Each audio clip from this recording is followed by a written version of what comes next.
This is an LED blinking circuit. Isn't that cool? This circuit uses resistor and capacitor for timing. A capacitor takes time to charge or discharge, and this time is what makes timing possible in this LED blinking circuit and many other circuits. I will explain how this LED blinking circuit works in another video, and in this video I will explain time response of RC circuits and discuss a little about timing circuit at the end. Let's start the video.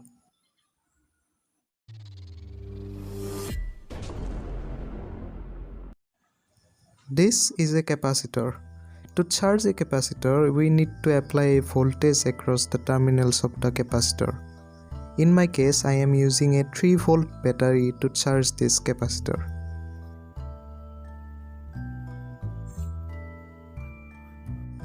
When a voltage is applied, what happens is that the positive terminal of the battery pulls the negative charges from a plate of the capacitor, and the negative terminal fills the other plate with negative charges, leaving one plate of the capacitor positive and the other plate negative. This process is similar to filling up a bucket with water. This process happens very fast. To slowly charge the capacitor, a resistor is connected in series with the capacitor. The resistor resists the flow of charge, just like stepping on the pipe to resist water flow through the pipe. Thus, it increases the charging time of a capacitor. At the beginning of charging, voltage across the capacitor is 0 volts because it acts as a short.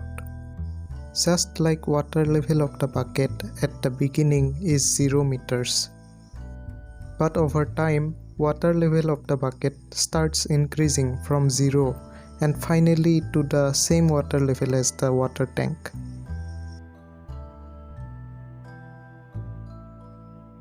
Similar to this analogy, voltage across a capacitor starts increasing from 0 volt and finally reaches the applied voltage. In my case, it is 3 volt.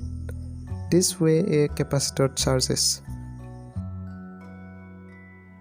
Now let's discuss voltage across the resistor.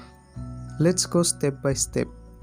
At the beginning, voltage across the capacitor is 0 volt, and that's why all the voltage appears across the resistor at the beginning.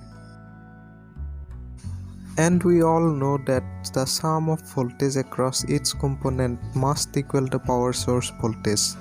In our case, battery is the power source. This is Kirchhoff's voltage law. So voltage across the resistor plus voltage across the capacitor equal to voltage across the power source. As time passes, capacitor starts charging and voltage across it starts increasing. From this equation, we can see that as voltage across capacitor increases, voltage across resistor must decrease. And that's exactly what happens. Voltage across the capacitor increases from 0 volts all the way up to 3 volts. And at the same time, voltage across the resistor decreases from 3 volts to 0 volts over time.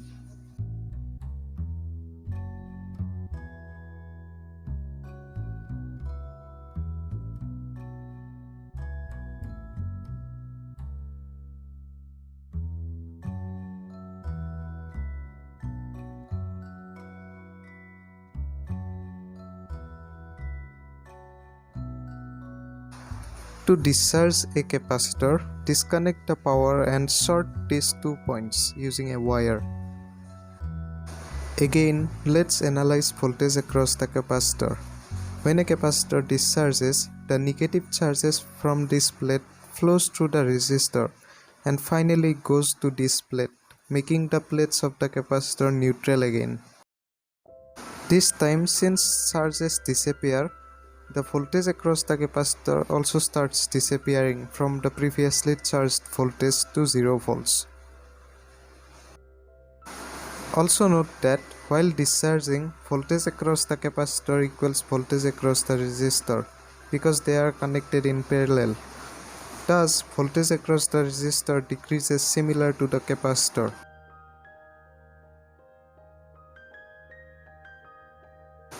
Take a look at this circuit. The switch here has two positions, discharging and charging position. Now let's take a look at voltage versus time graph of the capacitor.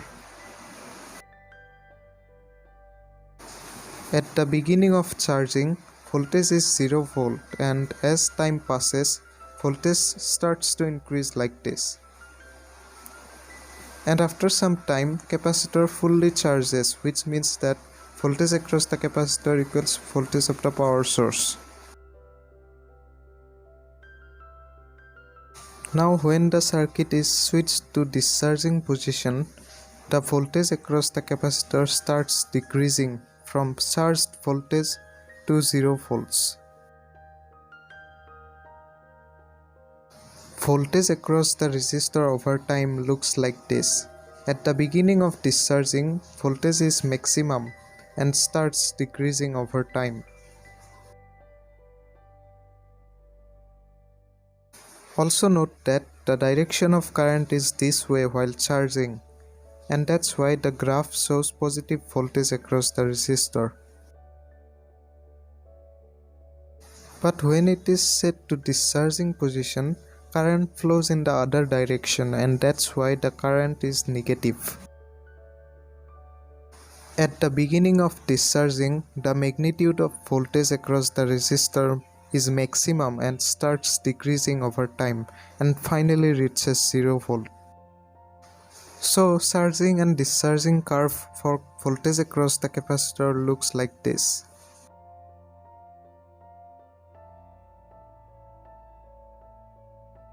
And charging and discharging curve for voltage across the resistor looks like this.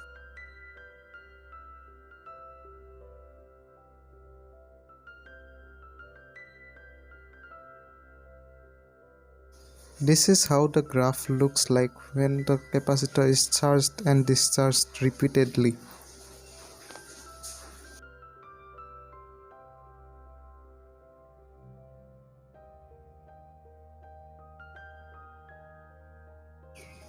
A capacitor takes time to charge or discharge. This equation can be used to find the time it takes for a capacitor to completely charge or discharge. I will discuss why we can use this equation in another video. Okay, so the time it takes for a capacitor to go from 0 volts to the power source voltage is approximately 5 Rc. Here, R multiplied by C is called time constant for an RC circuit, indicated by the Greek letter tau. For an RC circuit, greater the time constant means more time it takes to charge the capacitor. This equation applies to discharging as well. Okay, let's take an example. How long does it take to charge or discharge a capacitor of capacitance 10 microfarad if a resistor in series with the capacitor has a resistance of 1000 ohms or 1 kilo ohms? Simply use the equation time equal to 5 Rc. Put the values of resistance and capacitance and solve the equation. We get 0.05, which is equal to 50 milliseconds. So the time it takes to charge or discharge a capacitor of 10 microfarad in series with a resistor of 1 kilo ohm is approximately 50 milliseconds.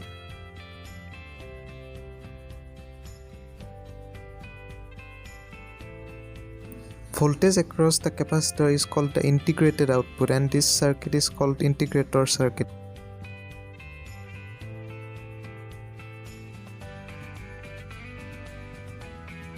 The voltage across the resistor is called the differentiated output, and this circuit is called differentiator circuit.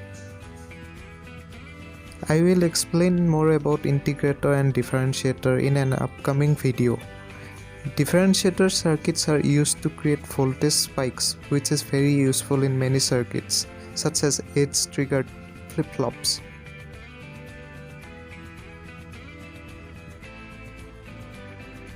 In a simple circuit like this, if you turn the switch on, the LED glows immediately.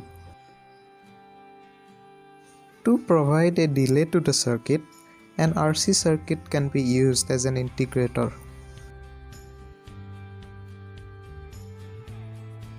At the output of integrator, a threshold circuit is connected, and at the output of threshold circuit, the LED is connected.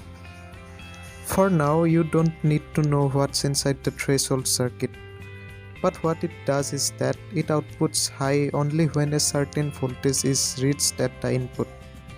For example, this threshold circuit here does not light up the LED if voltage is 0.1 volts or 0.3 volts, but when 0.7 volts is reached, it outputs high and lights up the LED. 0.7 volt is the threshold voltage for this threshold circuit. Okay, so we know that the voltage across the capacitor slowly increases. The threshold circuit does not activate until 0.7 volt is reached at the output of the RC integrator. So we basically created a delay to the circuit. This is just a simple circuit, but RC circuits are used in 555 timers, LED blinking circuits, and many other useful circuits.